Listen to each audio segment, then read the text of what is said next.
Gujarat. He is graduated in Instrumentation and Control Engineering from LD College of Engineering, Ahmedabad, and he has done his MTech in Electronic Systems from Indian Institute of Technology, Bombay, Mumbai, and PhD in Electronics and Communication Engineering from Saurashtra University, Rajkot. He is having a rich academic and administrative experience of more than 21 years, handling different roles and responsibilities like the principal, academics, professor, head of department, head of skill development centers approved by National Skill Development Center, NSDC, under PMKVY schemes, Government of India, and head of Center for Startup Incubation and Entrepreneurship. He is associated with number of other universities within India as a member of Board of Studies, referee for the doctorate programs, etc. He is the recipient of the National Award for Best MTech Thesis in Electrical and Electronics Engineering for the year 2005 from IST and L&T Limited, Bombay. He has 30 plus research publications in international and national journals and conferences of reputed and has authored 2 books with an international publication house.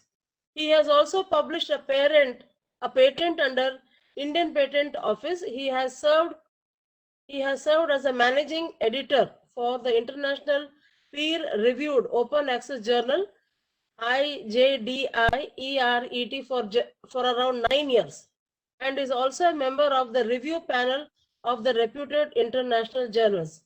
He is a fellow at the Institution of Electronics and Telecommunication Engineers, IET, India, and is also designated as a chartered engineer by Institution of Engineers, India.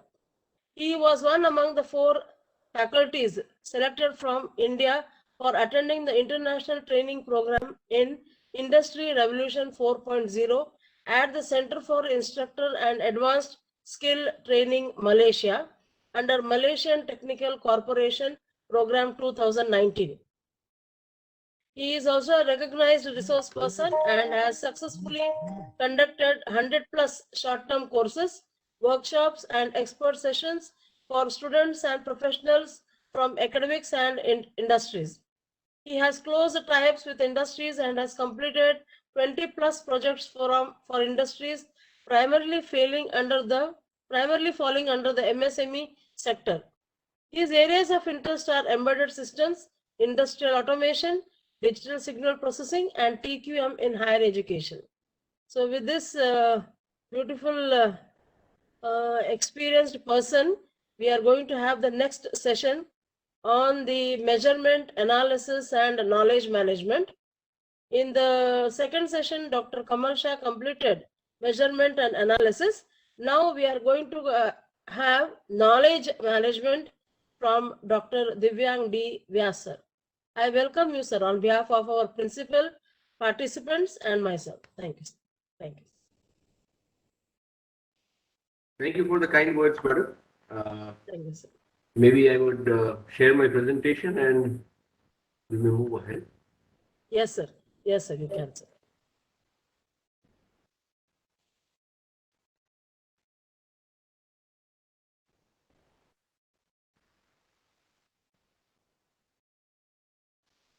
Kindly acknowledge, is my screen visible? Sir, you are visible. Okay, thank you. So, thank you for that nice introduction. As Madam discussed, primarily this session is dedicated to measurement analysis and knowledge management. And in the session before the lunch, primarily the first part of this criteria, this is basically criteria 4 under Baldrgie Excellence Framework. And the first part of this criteria 4.1 relates with measurement, analysis, and improvement of organizational performance. Whereas this second part of the criteria 4.2 primarily deals with information and knowledge management. Before I start with my content, let me first uh, share my appreciations to the organizers first and also to the participants for identifying such a topic for the faculty development program. Baldrgie's excellence framework is not that popular in India, at least in the part of the country uh, I work. However, it is one of the very comprehensive framework whose primary goal is to take the organization towards excellence. If we talk about the scenario here in our country, and if we talk particularly about the academic institutions, then we are more familiar with different accreditation criteria or ranking frameworks like NAC, NBA, NIRF, etc. But very rarely it is found that institutes are following the frameworks like this, which is one of the example of which is Baldrgie's framework.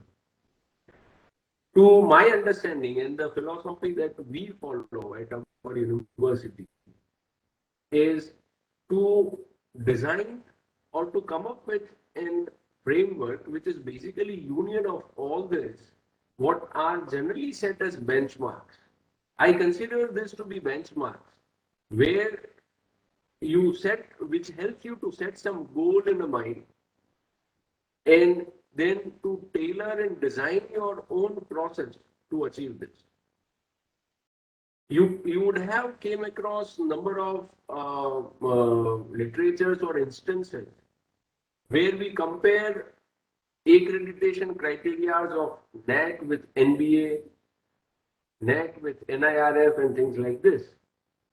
Similarly, if we try to give an effort, then we can also map the criteria which are there in Baldrgie's excellence framework with something that we have or something with what we use here in India, maybe NAC or NBA.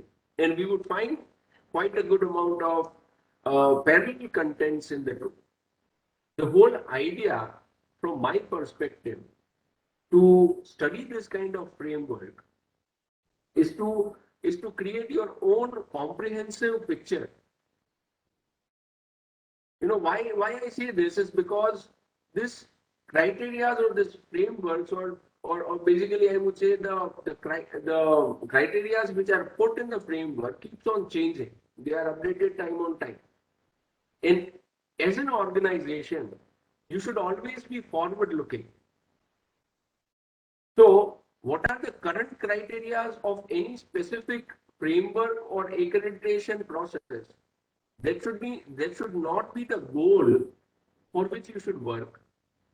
But your goal should be to identify and realize what would be the future changes, what would be the future expectations in terms of changes in the criteria in this, and you should always prepare yourself for this.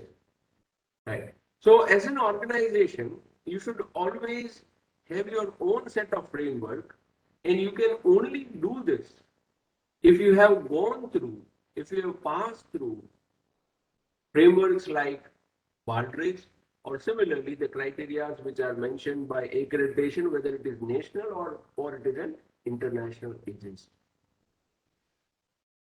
So this the topic of this FDP basically gives us a very good idea about how to develop a comprehensive outlook when we are trying to take our organization in towards excellence. If I come to what I have to share today as a part of this FDP, then this is the outline of the session that I would be sharing with you. Information and knowledge management in itself is a very wide domain, and hence when we are trying to prepare a content of around 2 hours of a session, it becomes very difficult to justify and identify what to take and what not to take. But here I have prepared an outline on the basis of my instinct as a teacher, that as a teacher, when I go in a class,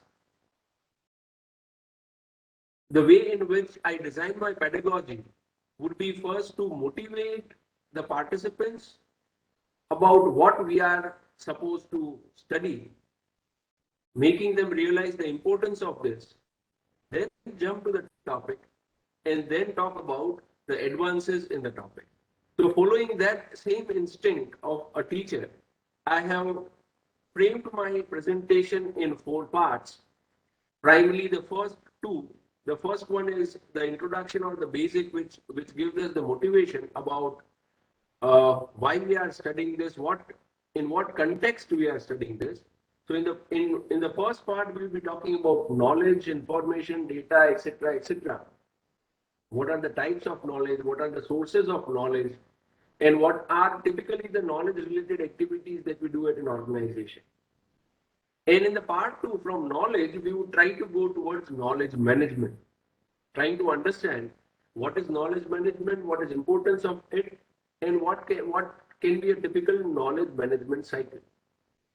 With the background of knowledge and knowledge management, we would try to identify that what are the expectations that are laid in Baldrgie Excellence Framework related to knowledge management. And in the last part, I would try to share a few details wherein I would try to talk about best practices and approaches, as well as some tools which can be used to implement knowledge management at the organization. So, and finally, I would be happy to take few questions, and I would try to justify to best of my knowledge.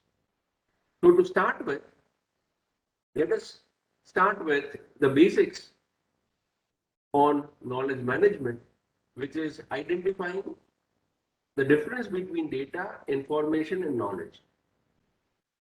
These terms have become very generic and very common in use. And it is found that many a times people use it interchangeably, which in fact is not correct. Knowledge is different from information, and information is different from data. Let us try to understand this difference. If we talk about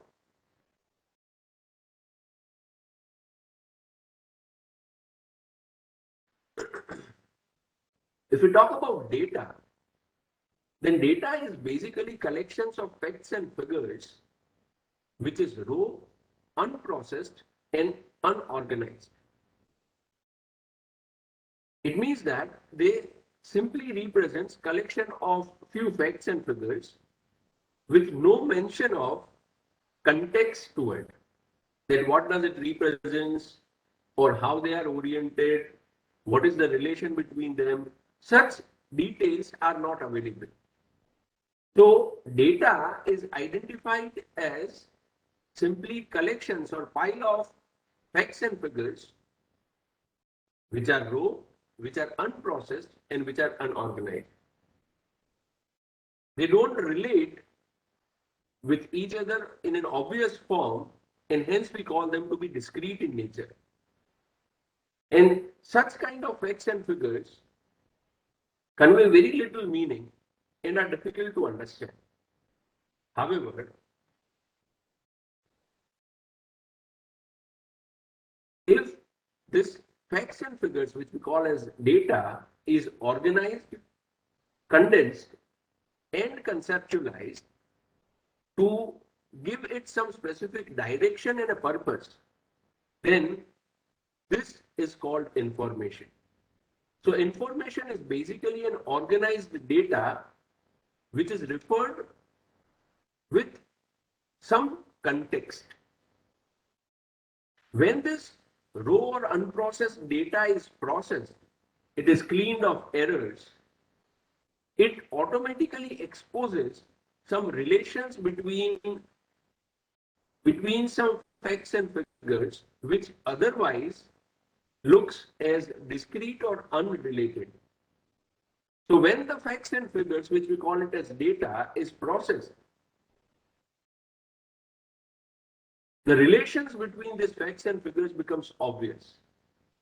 And this is what we call it as information. So information is nothing but a processed data with respect to some specific reference or context. And information is certainly more meaningful, it is easier to visualize and analyze. Typically, when we are trying to convert a data into information, we ask questions like who, what, when, where, and this kind of things basically helps us to establish a context with reference to the data. If I give an example of this, then say for example, we have around 200 participants participating in this faculty development program. And organizers typically have the information about these participants in terms of their name, age, gender, organization, state, designation, contact details, and the purpose with which they are attending this FDP. Now, if this information, or sorry, if these details are shared with us, then it conveys very less meaning to us. However, if I am interested to identify that what age group of participants who show interest in this topic of FDP, then maybe I can process this data and I can filter this data on the basis of, say, for example, age. Then it may give us an idea that around 40% of participants are in the age group of, say, 25 to 35. Other 40% of participants are in the age group of 35 to 40 and so on. Right? So here I am trying to process the data in a context of identifying that what age group of faculties or participants take interest in this kind of topic. And believe me, once this FDP is part of ATAL FDP program, and ATAL FDP in its calendar year would have hundreds of such FDP listed out, and there would certainly be some system at AICTE where all this data is collected together, it is analyzed so as to identify that in the next year, what should be promoted more, what should be promoted less, and so on. Right? So, as we discussed, data is unprocessed and raw facts and figures without specific context. When we add context to it, and with respect to that context, we process the data, it becomes information. Talking about knowledge, when we talk about information, information basically helps us to give relations between data. Now, by applying different kinds of filters or applying different kind of processes, I would have a number of information or pieces of information.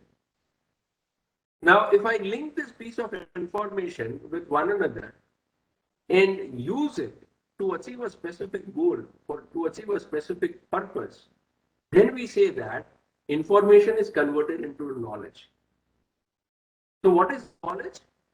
Knowledge is basically information with its application.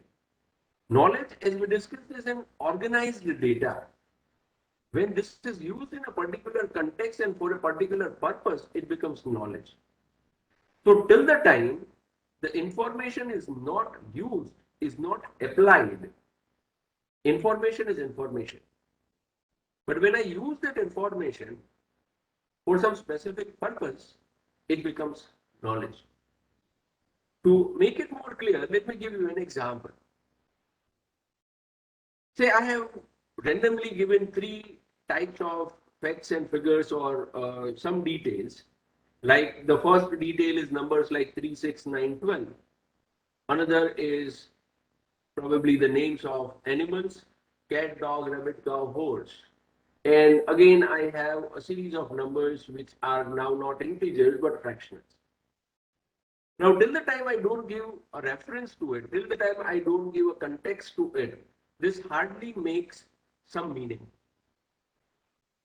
But if I give a context to it, That is, say for example, the first digits, first numbers or series of numbers 3, 6, 9, 12. I say these are the first 4 numbers in the table of 3. Now we feel comfortable about 3, 6, 9, 12. Similarly, cat, dog, rabbit, cow, I say these are domestic animals. So I have added a context. In what context am I talking about these animals? Then maybe I am referring to domestic animals, and these are the examples of domestic animals. Similarly, the last 5 values, we say the height of 5 tallest students in the class. So now when the numbers like 161.2 or 175.3 comes, we have an understanding that this is talking about some measurements in terms of height of a student. So to the data, we have added context and it becomes information. Now this information, if we use to answer few questions, like, say for example, now if I give, in reference to this, if I give numbers 4, 8, 12, 16, and I ask what is it, then most of us would be able to answer that this is nothing but the first 4 numbers in the table of 4. Why we are able to say this? Because from the information that we have, when the numbers like this appears, the information says that we are interested in looking at first 4 numbers in table of a particular number, particular digit, particular value. So when 4, 8, 12, 16 comes, we will be able to use this information to say that, okay, these are first 4 numbers in table of 4. Similarly, if I ask, buffalo is what type of animal? Then you would say that, okay, this is a domestic animal. Now, what type of animal? There can be number of answers to this. But now we have a context from the information that we are currently looking at domestic animals. So it would be easy for us to say that buffalo is a domestic animal. Similarly, if someone asks that what is the height of the tallest student in the class, then we have numbers, we can process them. Say, for example, we arrange them in ascending order or descending order. So we will be able to clearly identify that, okay, the highest or the tallest student is having the height of 175.3. So I suppose I'm making a point here that what basically the data is, how data is different from information, and how information is different from knowledge. In context to this, one thing is also more popularly talked about, though it is not in reference to what we are going to discuss today, but for the sake of completion, I have included it here: data, information, knowledge, and then we talk about wisdom. We say that information gets converted into knowledge when we act upon it, when we use it. And whenever we use the information, we get knowledge. Now, on the basis of the actions performed, that is, on the basis of this knowledge, we achieve experience, we get experience. Now, if this experience is used to take some proactive decisions, when I'm talking about proactive, I'm giving a sense of something which is futuristic, right? You are trying to take some decisions, you are trying to make some conclusions beforehand, prior. So if this, on basis of this experience, if we take some proactive decisions, which may help us to bring better results, then we call this to be knowledge getting converted into wisdom. So till the time data, information, and knowledge is concerned, we are talking about the past and the present. But when we talk about wisdom, then it is the application of this knowledge on some futuristic part based on our experience that we have collected. Right? To give an example to this, maybe many of you would have came across this, that maybe in a stone age, a human being would have observed the nature and tried to relate what relations exist between the nature. That is, say for example, you have grass, you have trees, you have vegetation, you have animals like rabbit, fox, you have river, you have a context of birds and climate, and you are able to relate this trying to identify patterns between this, converting information into knowledge. That is, say, for example, rabbit eats grass, grass grows in soil, rain falls from the cloud, wolves eat rabbit, etc. Now, having understood all these relations, maybe if I try to convert this knowledge into wisdom, you say that should I kill all the wolves? Then the answer would come out that no, if I kill all the wolves, then rabbit will eat up all the grass. And if the grass and the vegetation is missing, the soil will be washed away when it rains. And if that happens, it becomes difficult for a human being to survive. Right? So understand this. It is the last part. If I kill all the wolves, basically talks about trying to calculate what are the future consequences of the present action. And this is what we call it as wisdom. So with data, information, knowledge, and wisdom, generally it is referred to as Bikw Pyramid, where data is at the base and wisdom is at the top. Right? Data is basically random, it is unprocessed, it is unorganized. When we organize the data, then we are able to find some patterns. If we try to study these patterns, we will be able to identify relations between these patterns, and this gives us knowledge. And from knowledge, we act, and on basis of those actions, we get experience. And when we use this experience for some future cause, we say that we are converting knowledge into wisdom. If we try to see this in terms of their relations, then say the y-axis here is the context, the relation or the reference with which I am studying anything, and the x-axis is understanding. And as we go from data to information, information to knowledge, knowledge to wisdom, the context is increasing. I am becoming more and more focused to a specific thing. My understanding is also growing because wisdom is higher compared to knowledge in terms of understanding. Knowledge is higher in terms of information and so on. At the same time, data, information, and knowledge basically talks about past and present, right? And wisdom is something which we talk about the future. So this is how data, information, knowledge, and wisdom are linked. We will be specifically talking about knowledge and knowledge management. So let us talk, or let us try to identify what are the characteristics of knowledge. Because when we aim to understand knowledge management, then we are trying to manage an entity called the knowledge. And hence we should be aware about all facets of knowledge. So let us try to understand what are the characteristics of knowledge. The knowledge is actionable. If on the basis of information, if I am not able to take any action, then that information cannot be converted into knowledge. That is, the benefits of the knowledge are obtained only if it is applied. Otherwise, information remains in the form of information and does not get converted into knowledge. Knowledge is always actionable. Right? Knowledge is always experiential and reflective.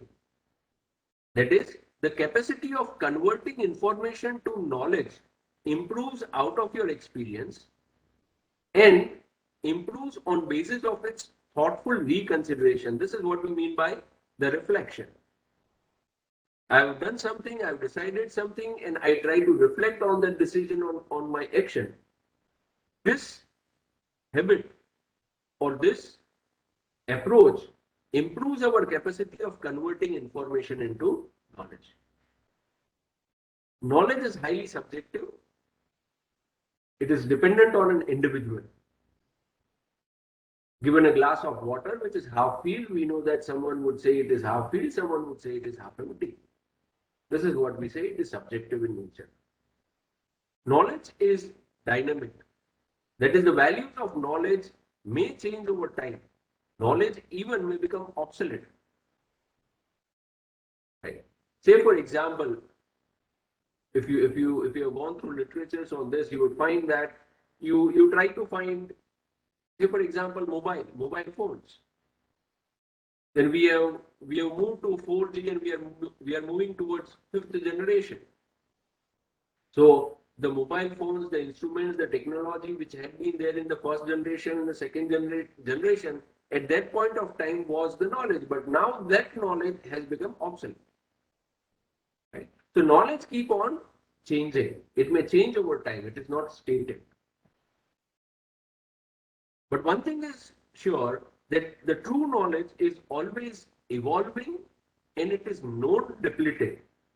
By evolving, what I understand is that more the knowledge is used, more it is generated. And it is always ever expanding. The horizon of knowledge keeps on expanding. Right? And when it is shared, it does not get lost. Otherwise, you would not have been in the profession of teaching. Right? So it in fact improves when it is shared.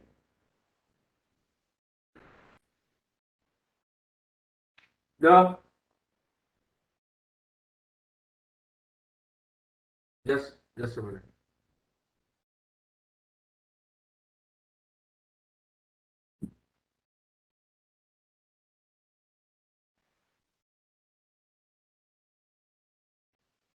Yeah, sorry for that. The last part, knowledge basically grants leverage or benefits when used in an organization to give it a competitive edge, to improve the returns, and to increase the efficiency and the productivity. And this is probably the whole reason why we are studying this knowledge management as a part of Baldrige Excellence Framework. Knowledge has the power, if used properly, to give you a competitive edge over your competitors, to improve your returns, and to increase the efficiency and the productivity at the organization. If you try to understand the types of knowledge, that is classification of knowledge, then knowledge can be classified in more than one way. It can be classified in more than one way. One of the simplest classification is shallow knowledge and deep knowledge. Shallow knowledge primarily talks about superficial or limited knowledge about anything or a process. Say for example, operating a machine.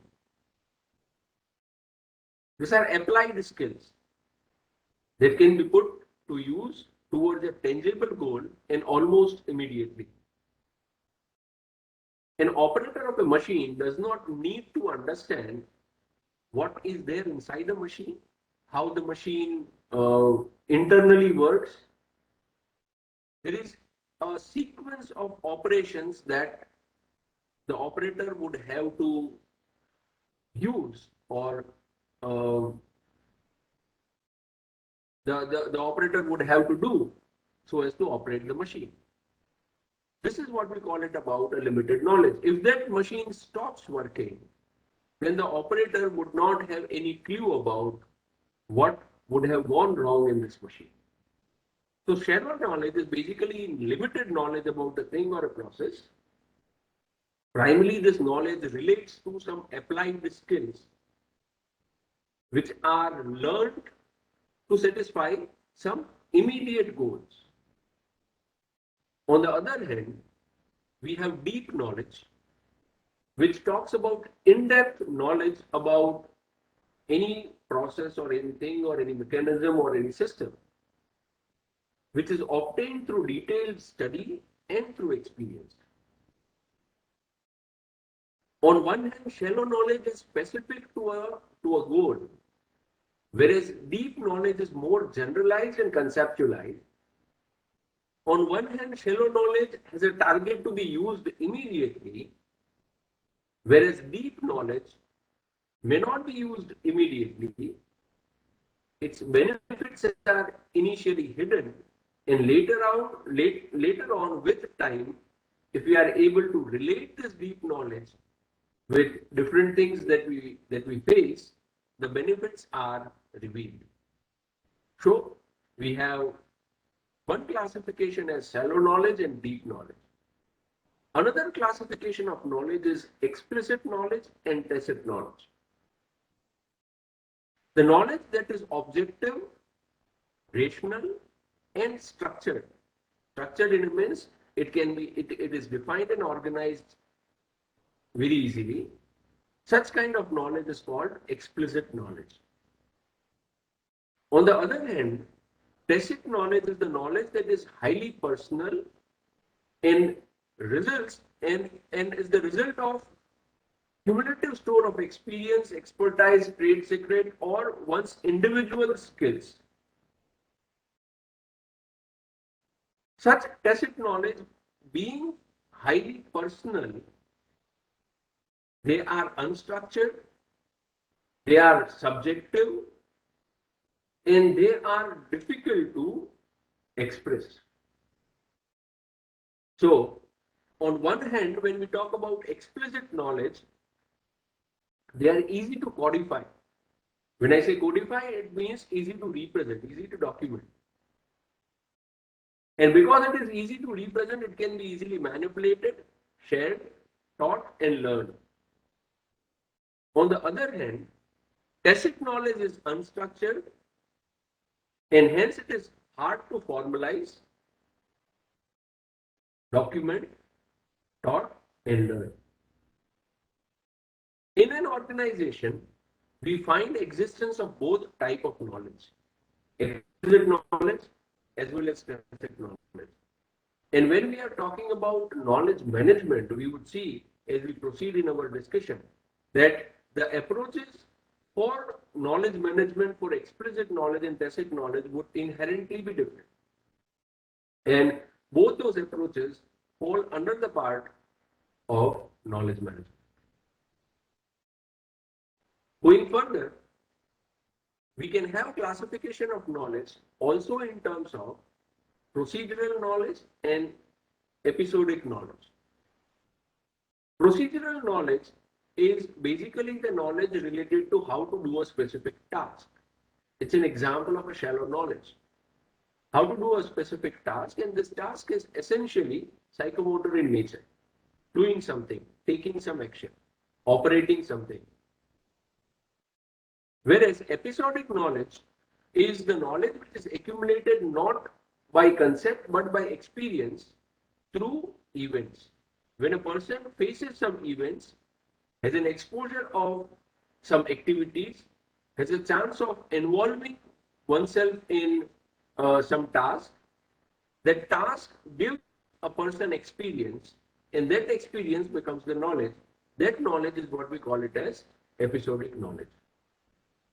Procedural knowledge, as discussed, is relatively shallow and to a big extent explicit in nature. Whereas episodic knowledge is a deep knowledge and to a big extent tacit in type. Right? So, these three ways of classifying the knowledge is what we have discussed. There are three different ways of classifying the same thing, whether you say shallow knowledge or deep knowledge, explicit knowledge or tacit knowledge, procedural knowledge or episodic knowledge. These are three different ways of classifying the knowledge. Now, if we talk about the knowledge in context to an organization, then what are the sources of knowledge, typical sources of knowledge in an organization? The typical sources of knowledge in an organization, which we call it as knowledge reservoirs, primarily can be categorized in three different heads. And these heads are people, artifacts, and organizational entity. When I say people, it is basically the knowledge that resides in an individual or group of individuals. This, to an extent, this to an extent is tacit in nature. The another source of knowledge is artifacts.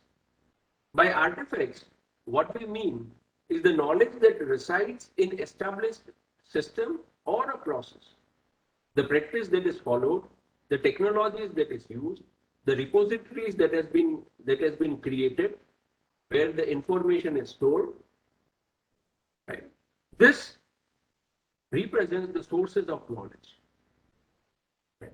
We at an organization we may have a set of policies, HR policies, infrastructure policies, IT related policies. These are documented things which stays in the reservoirs, which which stays in the repositories of the organization. All this are the source of information which we categorize under the head of artifacts. The third source of knowledge is organizational entity.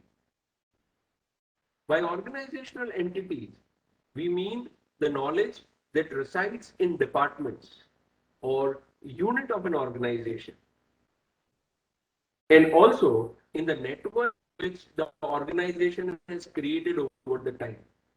Network of similar related organizations. It means that network with entities outside the organization. Network with entities outside the organization. The knowledge which resides in all such entities is what we call it as organizational or knowledge sources in terms of organizational entities. Right? So these are typical sources of knowledge. This is necessary for us to understand, because when we say that we are trying to learn knowledge management, then we should be aware about where would I be looking for the knowledge in an organization, where primarily the knowledge resides in an organization. Now, in context to the present situation, if we talk about where the knowledge actually resides, then let us talk in terms of some of the common things that we observe at our organizations. The knowledge may be in terms of policies, standard operating procedures. If we are talking about the business organizations or R&D organizations or even educational organizations, we can have patents, we can have copyrights. Now, all these are an explicit form of representation of knowledge. And most of the organizations would have this defined in a proper way. However, this is a very small segment of knowledge source. Other sources of knowledge can be working solutions, community of practices, benchmarks.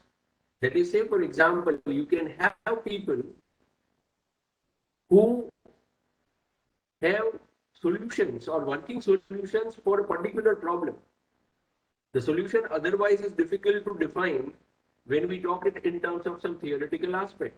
But then that person has developed over a period of time by his own experience a working solution to handle a particular thing.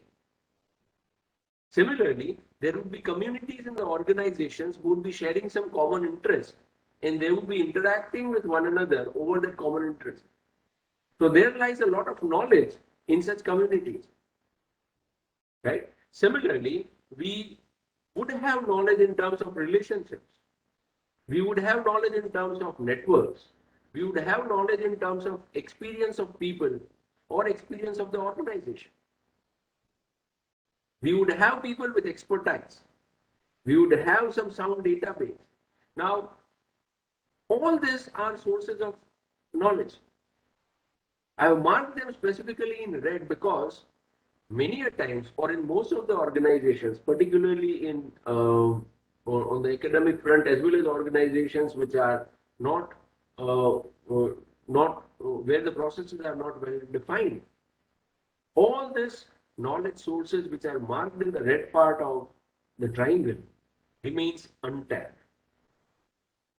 So if a person who is holding that knowledge, if the department who is holding that knowledge is not present, then the organization would primarily lose that. The knowledge which the organization has gained through an individual, through a team, through a department, over years of experience would be lost in the absence of that person or in the absence of that department. Right? So this is where knowledge management comes into the picture, and this is where the importance of knowledge management is highlighted. We will talk more on this as we proceed. Now, what are the typical activities that we do at organization which knowingly or unknowingly is related with knowledge? Because again, this is where we would have to focus upon in knowledge management. So we may be interested in creating knowledge or acquiring knowledge.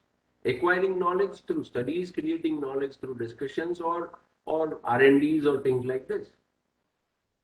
So knowledge is primarily created in the mind of people, maybe within or outside organization. And it talks about the product, processes, and systems.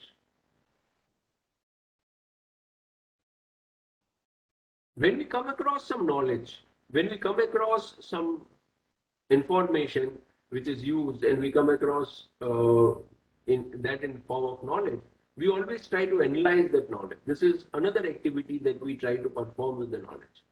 Having used it, we would try to review it, that whether this knowledge is useful to the organization or an individual, and what is the viability of this. I may get n number of ideas. I may implement those ideas in terms of prototypes. So I have an information and I am trying to use that information, converting into knowledge. But then that prototype is not scalable. So that knowledge that I have gained gives me a reflection that this is not a viable solution of what I am looking at. So one of the other activities that we do at organization related to knowledge is to analyze the knowledge. Similarly, we always try to codify and organize the knowledge. To an extent, we always try to do. It means that we try to represent, we try to document the knowledge in some explicit form so that it can be used by others or in future. And we try to organize it so that it is traceable whenever it is required. We communicate knowledge, we publicize the knowledge, we try to share it with the community, with the people that we work.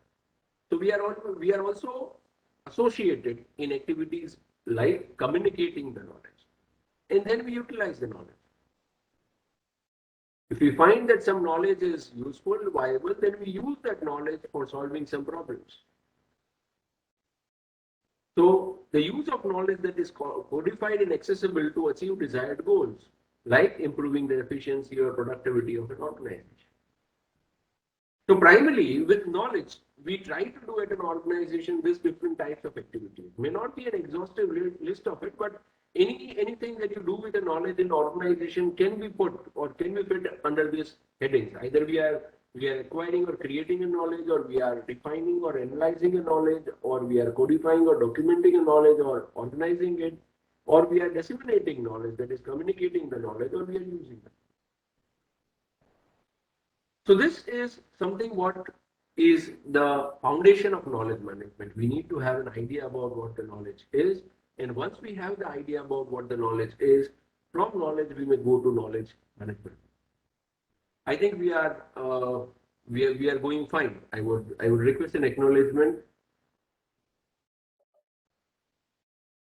Are we fine? Yes, sir. Fine. Yeah. If there are any questions, kindly free to ask me in between, or we may also take it towards the end if required. Not an issue.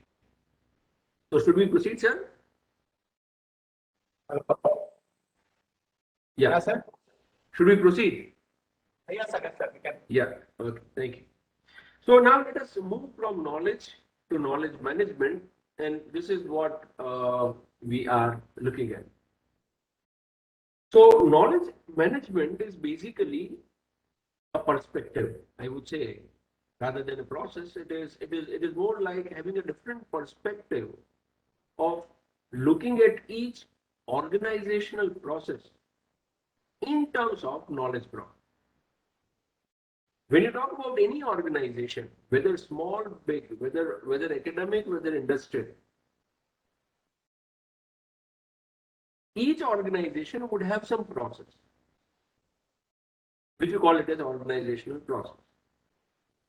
Knowledge management is looking at this organizational process with a different perspective in terms of looking at it in terms of knowledge process, because each small or big process in an organization always have an associated knowledge which has to be tapped, which has to be managed, which has to be curated to gain benefits out of it. So knowledge management is basically a different perspective of looking at the same thing. Till this time, we used to look at it as an organizational process. Now we are trying to look at it as a knowledge process, and we are trying to look at it with two basic objectives. What are these objectives? The objective is to identify and capture all explicit and tacit knowledge that exists at the organization. And the second objective is, once this knowledge is captured, is identified, we are supposed to manage this captured knowledge so that it conveniently used for betterment, so that we would be able to derive benefits out of it.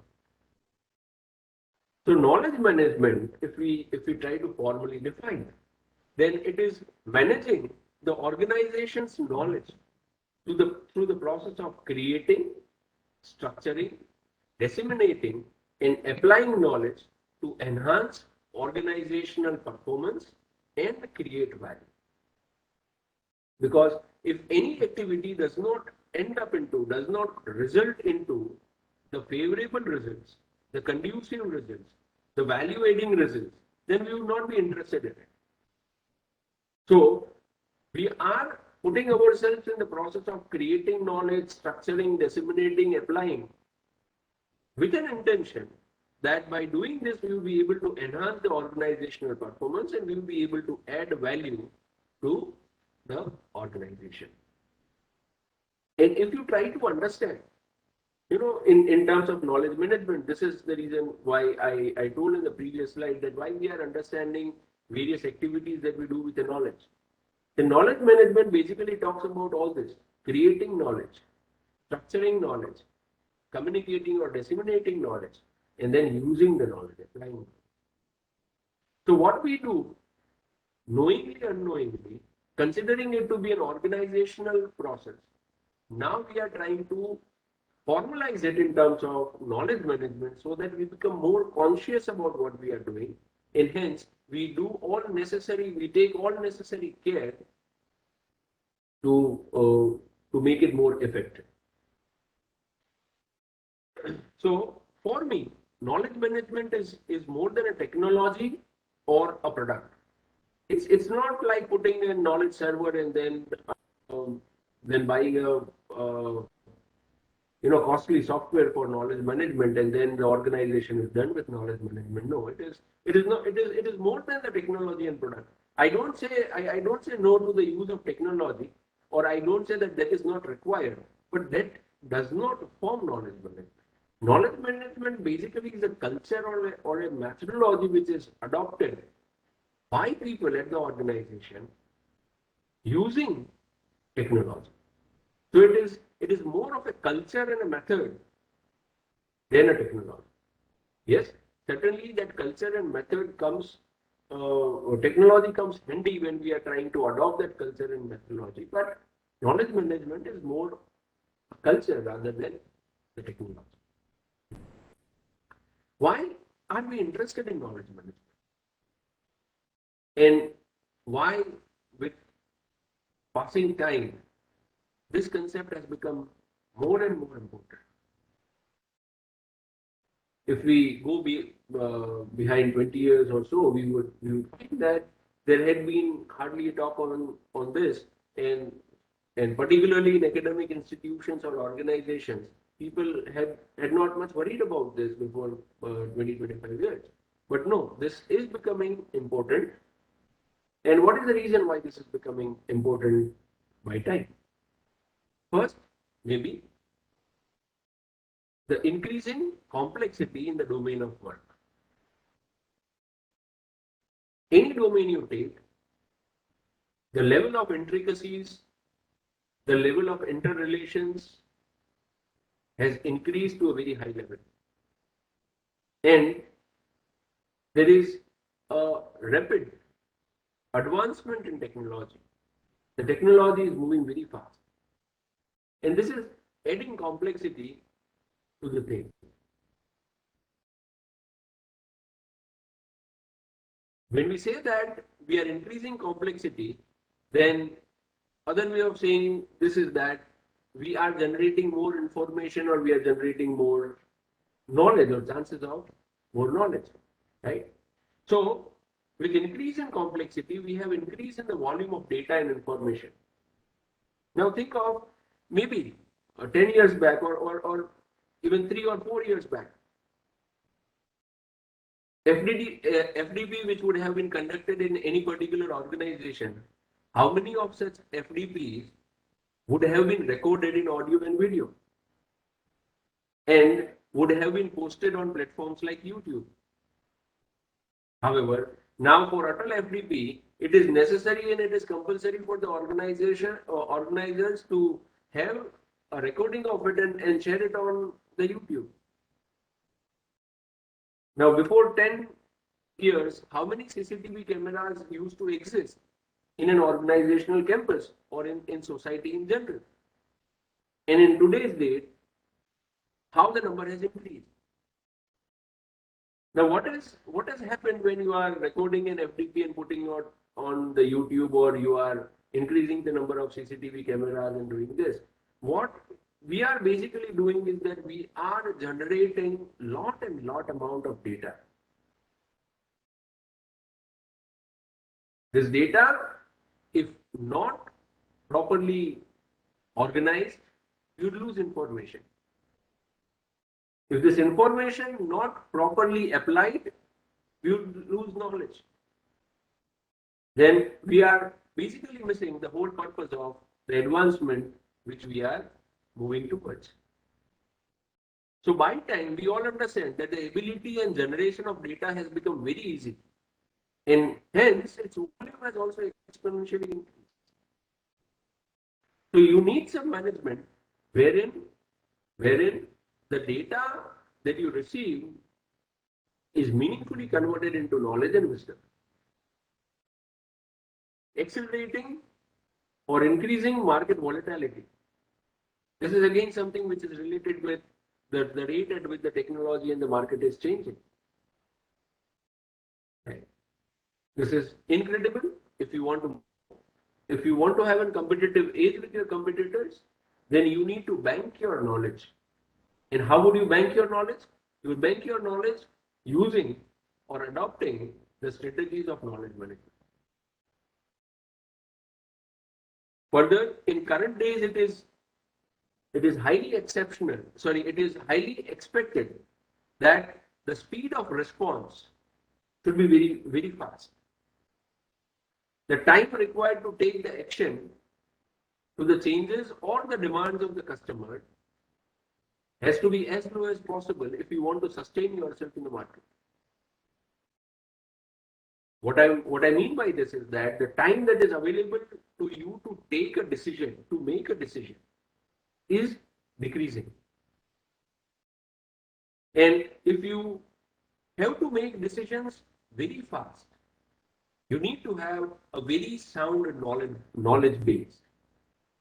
And if you have not focused on accumulating knowledge and converting it into wisdom, then your ability to be responsive would decrease. So this is again the reason why knowledge management is essential. Further, diminishing individual experience. The rate of iteration, people coming people joining an organization and leaving an organization. The changeover rate is very fast.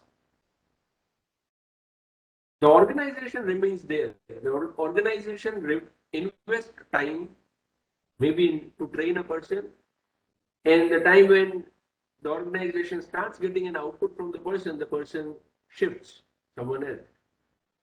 So now what about the expertise that you have created in a person, and that expertise that a person has developed, now it is giving you the fruits? The high attrition ratio resulting into loss of knowledge. And again, you are always left with the workforce, which are supposed to make decisions, but their experience with the organization is limited. Person may have 20 years of experience, but he is working with this organization only since last 1.5 years. Now, the experience that a person has of last 20 years may be in context with some another organization where the ethos of working may be different. The organization philosophy of the current organization would be different, and this happens from organization to organization. So the workforce is always with a limited amount of experience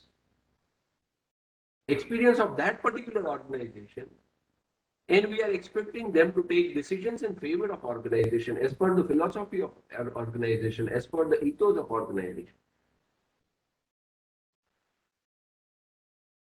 Now, you cannot work on stopping the high attrition ratio. That is something maybe which is beyond the control to an extent. Then what you can do is you can bank your knowledge, you can manage your knowledge well. So even a new person would be able to get acquainted about the philosophy, the regulation, the policies of the organization in a very short period of time. So better decisions would be taken. These are some of the reasons why knowledge management has become more and more important by time. There can be more number of reasons which can be added to this.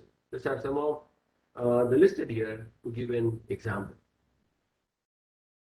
So now understanding that knowledge management is something which is essential for an organization, something which is good for an organization, something which is necessary by time. Let us try to understand that what basically a knowledge management cycle is. Just excuse me.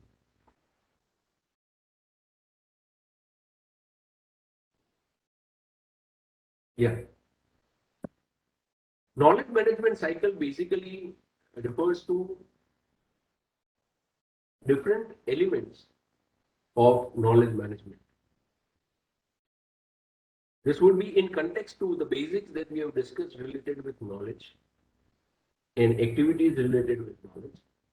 To start with, knowledge management cycle typically starts with activities or things which are related with creating a knowledge. When I say create a knowledge, I'm always not specifying that we are inventing something or we are innovating something. A knowledge can be simply created just by observation or conceptualization or identifying something. Yes, it certainly involves invention and innovations. Knowledge can also be acquired. It can also be collected. It can also be captured. So when I say that, the first part of a knowledge management cycle is to create knowledge, then this primarily covers all these different types of activities related to knowledge. Once a knowledge is created, we curate the knowledge, we refine it, we analyze it, we try to identify whether it is useful, whether it is not useful, whether it is viable, whether it is not viable. We analyze it, we define it. Then we codify it. It means that we try to represent that knowledge in terms of in form of some explicit terms, so that it can be passed to others very easily. So we codify them, we document them. This is what we say, we curate the knowledge. Once the knowledge has been codified, curated, then we try to organize that knowledge. We try to store it. We try to store it in a way that we categorize it, we classify it, we sort it, we protect it. All this we do so as to improve the traceability of the knowledge. Categorizing knowledge, classifying the knowledge, storing the knowledge appropriately so that its retrieval becomes easier. Its search becomes easier. Right? The information which goes on Google, say for example, this FDP, the recording of this FDP is put on the YouTube and those informations goes to the Google server. Google server would basically be categorizing this, classifying this so that whenever in the search engine in future someone enters some string, then it would identify the stored knowledge or information or whatsoever, and it would try to present it. So the knowledge which has been curated, codified, documented has to be properly organized so that it can be traced, it can be retrieved very easily. And that is the purpose why we are curating it. That is the purpose why we are trying to store it. Because we want to use it for our future reference. Organizing also talks about protecting. It can be in terms of security, it can be in terms of some information, say for example, trade secrets, has to be recorded. But it should not be available or it should not be accessible to all who want it. So it has to be protected also. Say for example, the data of customers at bank. So the data, the knowledge which has been generated has also to be protected. Then this knowledge has to be disseminated. Disseminated by sharing, disseminated by creating appropriate systems for retrieving this knowledge, giving an easy access to this knowledge.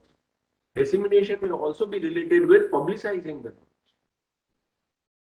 I publicize it in terms of blogs, I publicize it in terms of white papers, I publicize it in terms of research papers, or I publicize it in terms of simple circulars. So you create, you curate, you organize, you disseminate, and then you use. Because till the time, if you remove this, utilize, then create, curate, organize, disseminate makes information management cycle. Till the time you don't use this information, it does not get converted to a knowledge management cycle. So the knowledge management cycle becomes complete only when you utilize it, you use it. You use it to improve your existing processes. You use it to make some decisions. Say, for example, in an IT company, which is predominantly working on 5 different technology platforms, and a new technology platform comes in the market. Then on the basis of the knowledge of the 5 existing platforms on which the company is working, the team would have to decide that how much should we invest on the new technology platform, how much it is going to be useful, how much it is going to help us to improve our output, our productivity. Yes. So we use this knowledge as a part of knowledge management cycle, and this is essential so as to get or improve the productivity. When we use it, we would also be able to define different metrics of knowledge management cycle. And this would actually help us to measure the impact of knowledge management cycle that we have implemented or adopted. Say for example, now people don't say that, now people don't ask that how many papers you have published. People generally ask what is your citation index or what is your H index. Publishing is one part. Then whatever you have published, how many people have used it? That is the metric, right?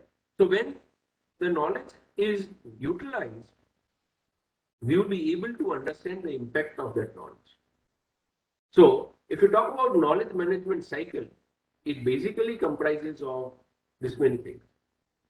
Different literatures add a few things to this, but by and large, anything which is additional to this falls in one of the sections, either create or curate or organize or disseminate or utilize. Right. So this is basically the knowledge management cycle. Now let us come to the Baldrige excellence framework, because this is in context to what we are discussing. As mentioned in the very beginning, that we are primarily discussing criteria 4, which is measurement, analysis, and knowledge management. The first part of this criteria 4.1 is related with measurement, analysis, and improvement of organizational performance, whereas the 4.2 criteria is information and knowledge management. And what typically this criteria expects from an organization. This criteria expects from an organization answers to this question.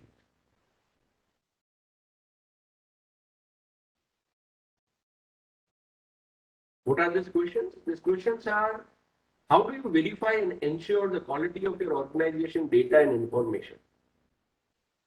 Now, if you try to map it with the knowledge management cycle, this talks about analyzing the data or analyzing information. So how do you verify and ensure the quality of organization data and information? How do you ensure the availability of organizational data and information whenever required? Is it easily available? Is it easily accessible? The third question asks, how do you build and manage organizational knowledge? Organizational knowledge which lies with the department, which lies with the people. How you build that knowledge and how you manage that knowledge. How do you share best practices in an organization? If one unit in an organization is performing exceptionally well, then how are these best practices of that department shared with other departments? What are the mechanisms for that? And how do you use your knowledge and resources to embed learning in the way your organization operates? So what primarily the Baldrige Excellence Framework expects is trying to identify the processes that you have adopted, the measures that you have taken, which answers this question. The measures that you have taken to verify and ensure the quality of data and information, the measures that you have taken so as to make the organization data and information available easily, the measures that you have taken to build and manage organizational knowledge, the measures that the organization have taken to share the best practices, etc. And the measures to achieve all this, the answer to this is the knowledge management system. Right? Let us try to dig a little more in detail to this criteria 4.2. This primarily talks about two things. One is data information and information technology, and another is the organizational knowledge. So if you look at criteria wise, it is 4.2A and 4.2B. Data information and information technology primarily deals with data information quality, its security, its availability, the platforms in terms of hardware as well as software that you use to do this, and the accessibility of the data in emergency. That is, say for example, you say that I have this data information, I have a knowledge management system which is implemented on a knowledge server which resides in the college campus. But then in case of some emergency, if the college server is not operational, how would you have the availability of the data? Then what is expected is you should have a mechanism by means of which the data is also stored at some different geographical location, or maybe in nowadays on a cloud, so that in case of emergencies also it can be accessible from any other place. If my current knowledge server gets spoiled because of any reasons, then also my data would not be lost. Right? So this is what emergency availability talks about. Similarly, when we are talking about organizational knowledge, then it talks about how am I managing the knowledge? Am I able to share the best practices? And how am I consolidating on the organizational learning? Again, going a little bit in detail of each of this. If we talk about data information and information technology, then it talks about the quality, that is, how do you manage electronics and other data and information to ensure their accuracy and validity, integrity and reliability, and its economic benefits, that is, fairness. So these are specifically the statements which are taken from Baldrgie reference framework, where when they say that we are interested to know about the quality with which you handle your data information, then they are primarily interested in knowing that how it is managed electronically or otherwise, and how the accuracy and the validity of the data, as well as integrity and reliability of the data, are checked. It also talks about the availability. How do you make needed data and information available in the most user-friendly format, in a timely manner to the workforce, suppliers, partners, in fact, all stakeholders?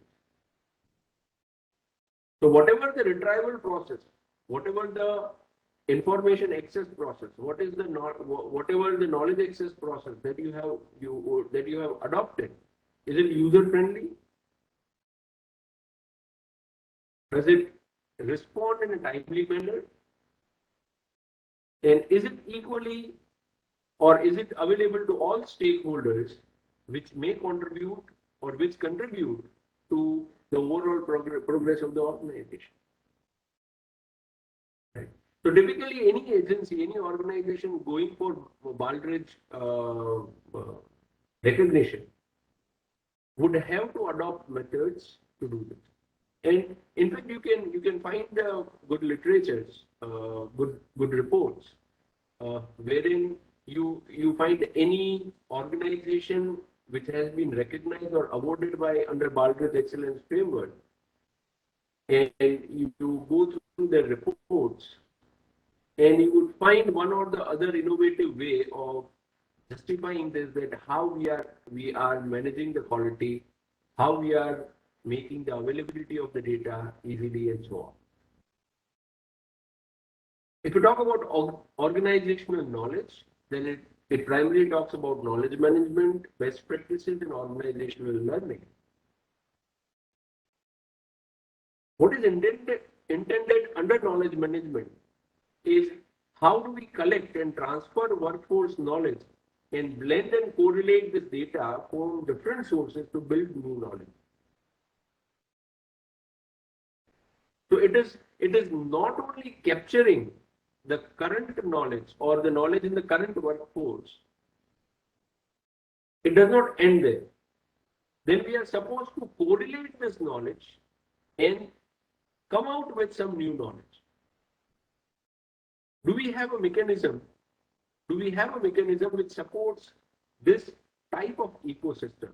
Ecosystem of capturing the knowledge, correlating the knowledge, and innovating means innovating something based on this knowledge by either association or correlation or collaboration.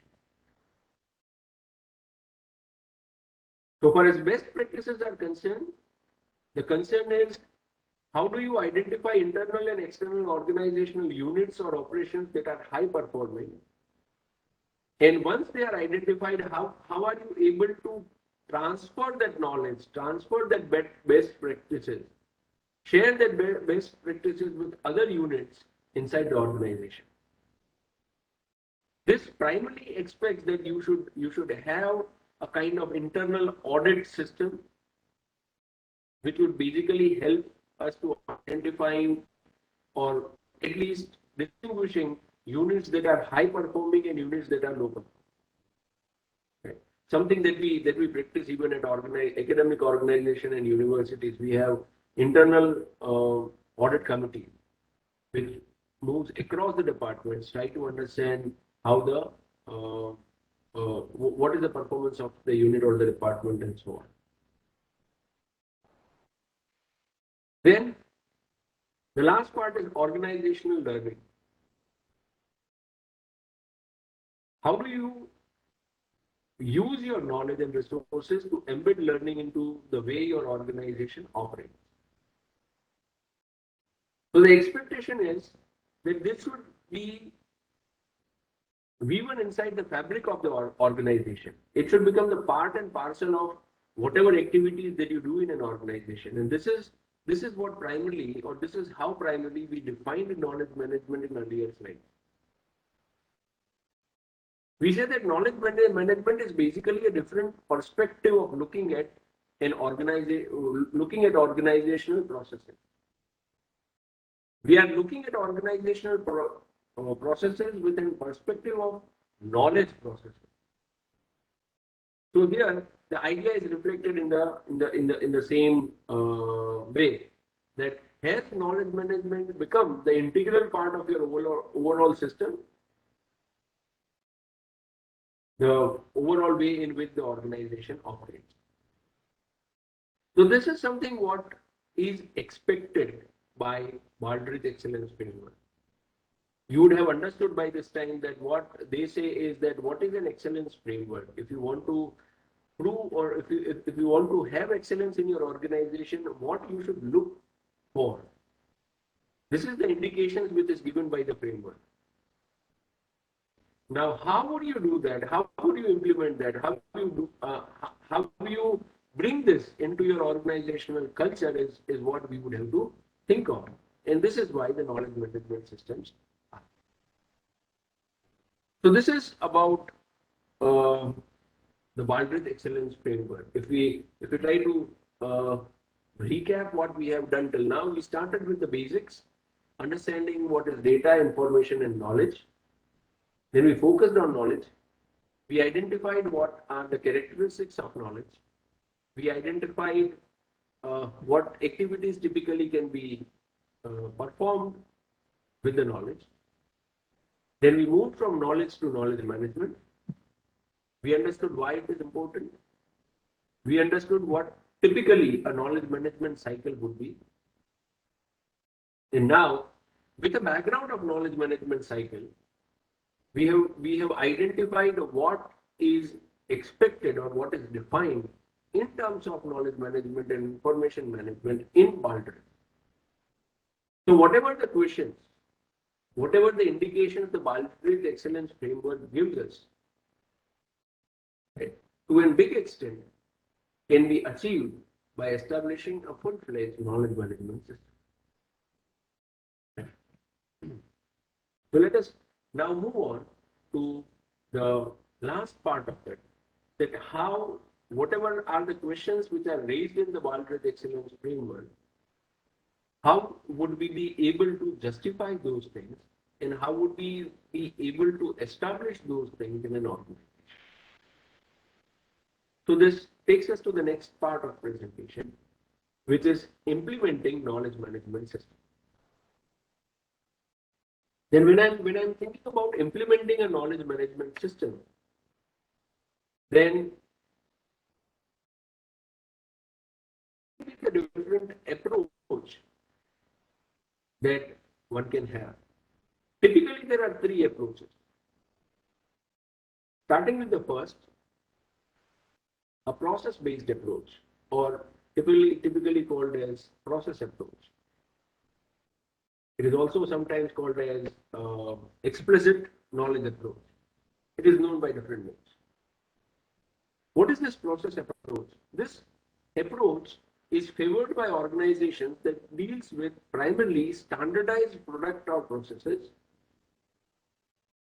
where there is one way of doing a thing and only one way of doing a thing, and where the knowledge is fairly explicit. Say, for example, a manufacturing unit which manufactures same kind of products or maybe n number of products, but any one from that n number of products would be at a time being produced. So to produce that product, it would have a standard procedure which can be defined very easily. It means that it is fairly explicit. So organizations whose activities are primarily related to this or similar to this can take an approach for implementing knowledge management system, which we call it as process approach. In a process approach, the attempt is to codify organizational knowledge through formalized control processes and technologies through use of information technology, that is IT. So the whole idea is that we would formalize the control, we would formalize the processes, we would formalize the technologies. It means that if something has to be produced, then the first step is this. After first step, this is the check. If this is met, then it goes to the second step. If not met, then it is revised. This is the second step. These are the operations which has to be performed. After performance of the operation, these are the checks. If the checks are satisfied, it goes to step number 3. Right? And at every step, each of the entity has to be verified, checked, and has to be executed exactly in a defined form. This is what we call it as a process approach. So in a process approach, all the controls, processes, or technologies are codified, are documented, and standard operating procedures are available. And if you want to implement this kind of knowledge management system with this approach, you are quite heavily dependent, or you would have to incorporate a lot of amount of technology in terms of intranet or data warehousing or data repositories, or maybe sometimes higher end decision support tools. We will discuss all this, and some groupwares. We would also talk about that. Right. This would require heavy investment in terms of information IT infrastructure to connect people with reusable codified knowledge. However, because this is processed, this is well defined, the chances of lateral thinking decreases. The chances of socializing, the chances of collaborating, the chances of associating decreases. And hence, this approach of knowledge management system may limit innovation. People fall under a specific pattern of thinking, specific pattern of working. And by time they lose their capability of thinking out of the box. Right? However, on the other side, this is one of the most robust approach, if applicable, because everything is documented and codified. So the chances of losing knowledge is very less. The chances of losing knowledge is very less. So each approach has its own applicability as well as it has its own advantages and disadvantages. Applicability in terms of this approach cannot be used for other types of organizations where there is no standardized process or product. Right? In limitations in terms of that it requires heavy investment in terms of IT infrastructure and it restricts innovation. The second approach that we have is a practice approach. This approach of knowledge management is typically used by those organizations which works on highly customized products and processes where the knowledge is fairly tacit. It is not explicit. Why? Because the product and the processes are not standard. Every day is a new day, and you start with, say for example, an R&D organization.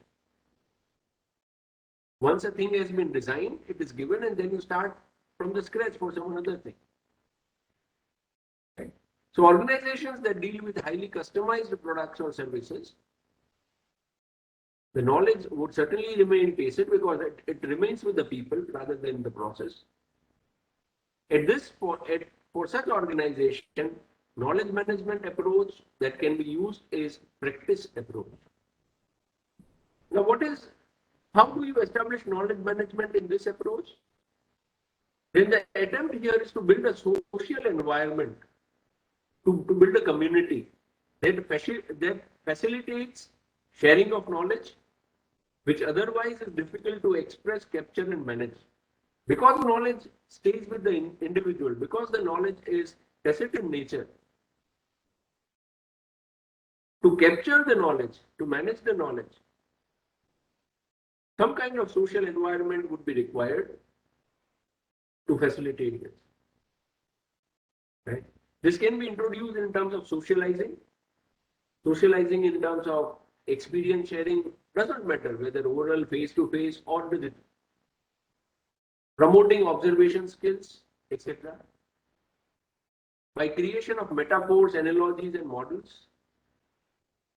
One of the very strong methods of practice approach, establishing and maintaining community of practices, where we create groups of people with some common professional interest who involves in regular dialogues, discussions, and collective reflections. So organizations which have a knowledge management system based on practice approach, community practice, socializing, recognizing and rewarding would be one of the highlighting practices that they would be adopting. Why? Because the answer is very simple. The knowledge basically the knowledge is tacit, it lies with the people. So till the time you don't make people to interact, there would not be conversion of tacit knowledge to explicit knowledge. There would not be sharing of knowledge. Because this is more focused on social building, social networking, the investment in IT is relatively less, and the needs of IT can also be handled using the collaborative tools which exist, or social networks which we generally use, or some free tools which are available in market today. Because it's a social network, people would be observing, people would be collaborating, people would be associating with one another, and this gives the chance to generate new ideas. And hence, this kind of approach is more conducive in promoting innovations and inventions. Right. Now, we would say that it is fairly difficult to identify an organization which is purely 100% explicit, and an organization which is purely or 100% tacit. And this is the reason why,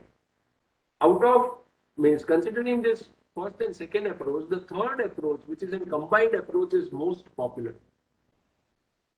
Because organization is bound to have an explicit and tacit knowledge. It may be in a varying proportion. Say, for example, a manufacturing industry may have a tacit knowledge which is 20% and explicit knowledge which is 80%. Whereas in an IT organization, information or a software company would have 70% of tacit knowledge and 30% of explicit knowledge. So this may vary, but there will always be some proportion of explicit and tacit knowledge. So a combined approach, a process approach and a practice approach is something which is most effective and adopted. Now, from the approach, let us move on to what can be the tools and products towards knowledge management. Technology tools that support knowledge management are popularly called as nowheres, like softwares, K-N-O-W, nowheres. Knowledge management softwares or packages or the platforms typically include tools like not necessary that all management software packages or platforms would have these tools, but they would, whatever the knowledge management softwares are available, they typically include tools like collaborative computing tools, knowledge servers, enterprise knowledge portals, like you have ERPs. Right? Similarly, you have enterprise knowledge portal. You have electronic document management system, knowledge harvesting tools, search engines, etc. Typically, for any organization, it is always good, means this is again my personal opinion, it is always good to have your own customized knowledge management platform as per the need of the organization. Because each organization has its own forte of work. So, yes, some of the general tools would always be useful and necessary. However, such packages, such software platforms, if are inherently developed within the campus, it always rewards better. Apart from these general tools, knowledge management softwares or platforms are also integrated with other tools as per the need of the knowledge servers, or as per the need in general. To what this can be integrated? It can be integrated, that is, the knowledge management software platforms can be integrated with decision support system. It means that the platform would help you to take decisions. How it can take decisions? Then the platform can be integrated with the appropriate set of models. Models which are related with data analytics, decision support system, etc. that enables to solve a problem by applying the knowledge that exists. So there is some knowledge which exists in the knowledge management system. Now you have models to which this knowledge can be applied. Now you apply this knowledge to these models. Given a situation, the model would be able to give you some decision. So the trend is, since last 5 to 10 years, the trend is also to integrate knowledge management system with such kind of decision support system. One of the examples of this, or an option from this, is integration with artificial intelligence. Okay. Integrating appropriate artificial intelligence techniques for classification, prediction, that enables knowledge refining and decision making. One of the example of commercial tool is tacit knowledge system incorporation. Knowledge management software platform is available from this company. If you are interested, you can go to their website and you can identify what are the characteristics or what are the features of this software platform. It is also fine that people are integrating customer relationship management system with knowledge management system also.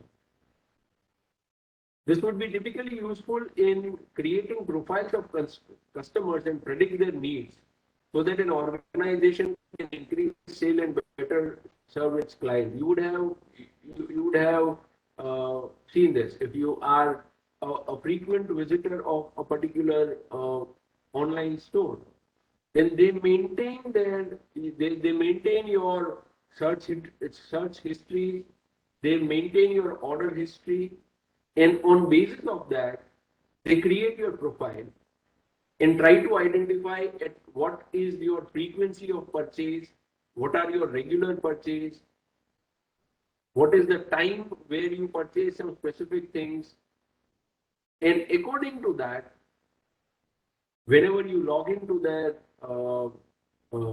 portals, they would share the information with you. So, knowledge system basically has all these details about the profile of a customer, what is the history of the customer, history in terms of searching the items, history in terms of ordering the items, when it has been ordered, what time, what part of the year. So this is present in knowledge management system. And now you are trying to map it with customer relationship management system so as to increase your performance as an organization. So these are the examples of some of the tools that can be integrated with the knowledge management system. This is again just an example. Okay, reaching towards the end of our discussion, that what can be the major factors that can lead to the success of a knowledge management project in an organization?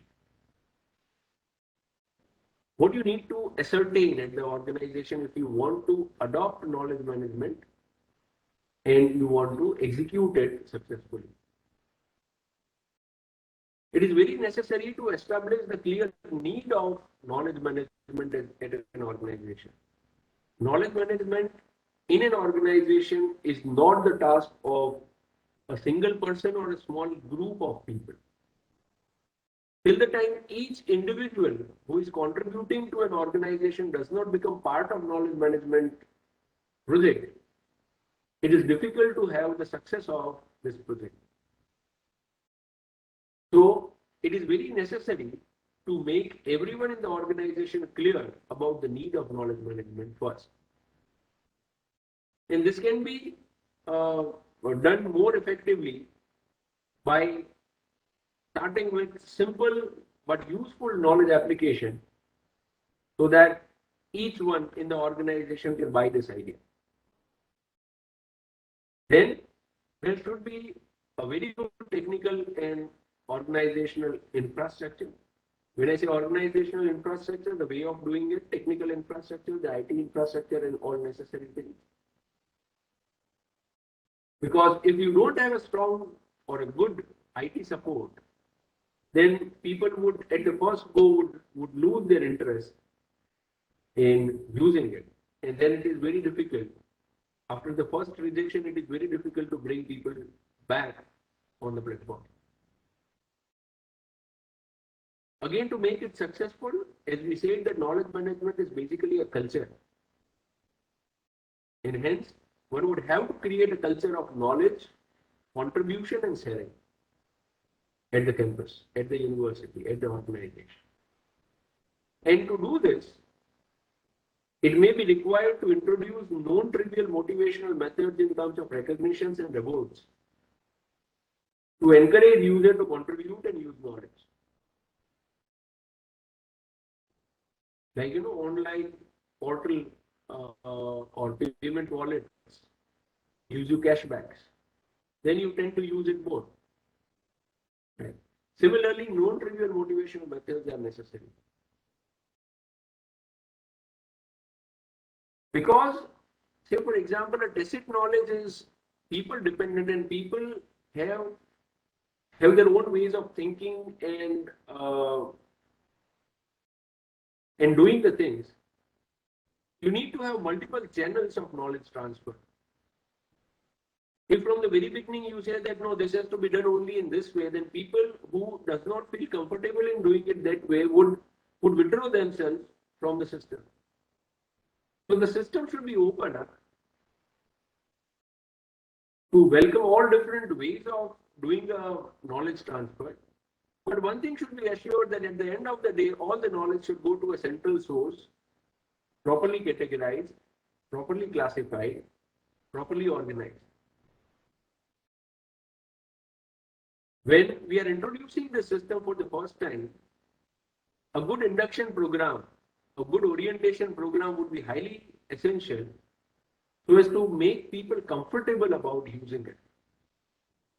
And this certainly should not be aimed without the support of senior management, because it involves, initially it involves a lot of cost in terms of infrastructure and time in terms of the workforce. So if these factors are kept in mind, it may lead to a successful knowledge management project at the organization. With this, primarily, I have discussed most of the things which I had in mind to discuss. As I mentioned, that this is relatively a wide topic, and you can have an FDP on knowledge management and knowledge management systems. What I have tried here is to give you an hint and a glimpse and a direction about the same, so that anyone who is interested to go ahead would certainly have a direction to follow. So with this, I thank all of you for your kind and patience listening. I would be happy to take questions and would try to answer it to best of my limitation. Over to you, sir.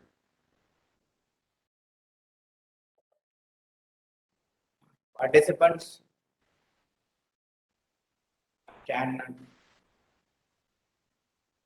those who have questions can put the questions in the chat box. Any participants who are having questions can put the questions in the chat box.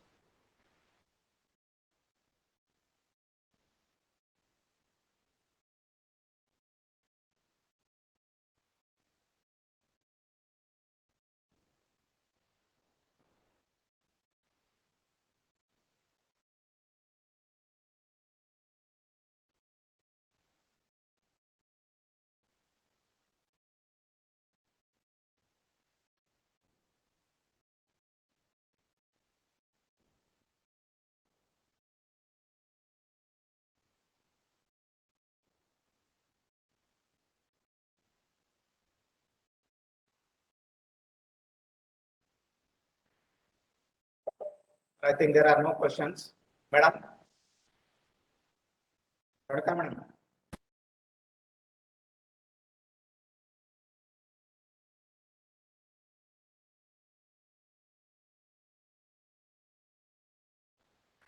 In any case, I have shared my presentation with the organizers, and there are my contact details mentioned.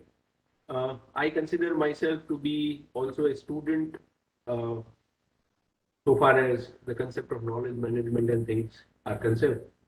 Uh, at our university also, we are in uh, we would say we are in a learning phase of implementing this.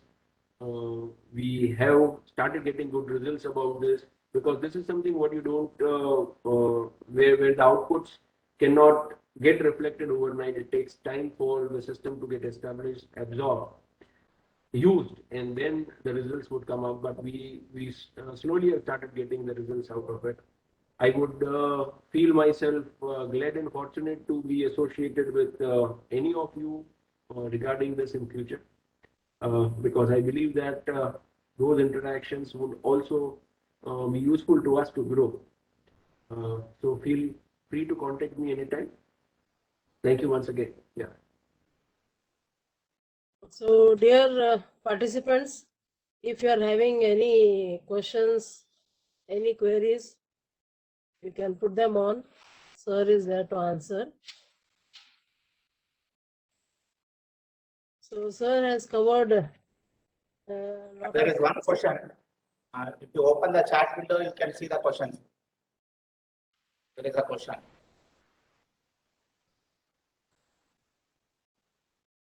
Okay. The question says, is there any difference between knowledge and attitude?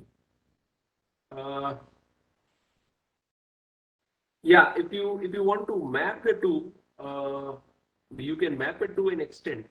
But when we are talking about formal way of expressing it, like the Baldrgie Excellence Framework is concerned, I would say that it is better to refer it in terms of knowledge rather than an attitude.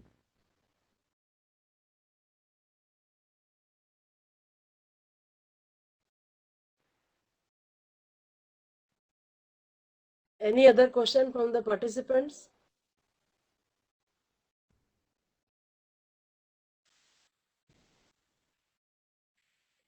I can think we can end the session. Okay, sir. So, dear participants, sir has covered a lot of things. He started with data, information, knowledge, and wisdom. And he came to talk about the knowledge, how we get the knowledge, what is knowledge, what are the types of knowledge, knowledge management, then knowledge management systems, and then implementation of the knowledge management systems. So he has covered a lot of things regarding knowledge. So on behalf of the FDP, our beloved principal, my faculty members, and all the participants, I thank Dr. Divyang D. Vyas, sir, to be here and deliver his precious lecture to us. So thank you, sir. Thank you very much for all your information delivered over here today. Thank you, It's my sir. pleasure. Thank you very It's much, my sir. pleasure. Thank you very much. Thank you, sir. Thank you.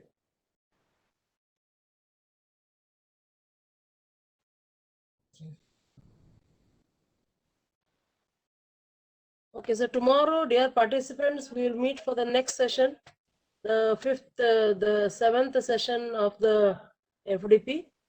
We have completed 6 sessions today. So tomorrow we will start with the 7th session of this US Baldrige Education Framework Excellence Framework.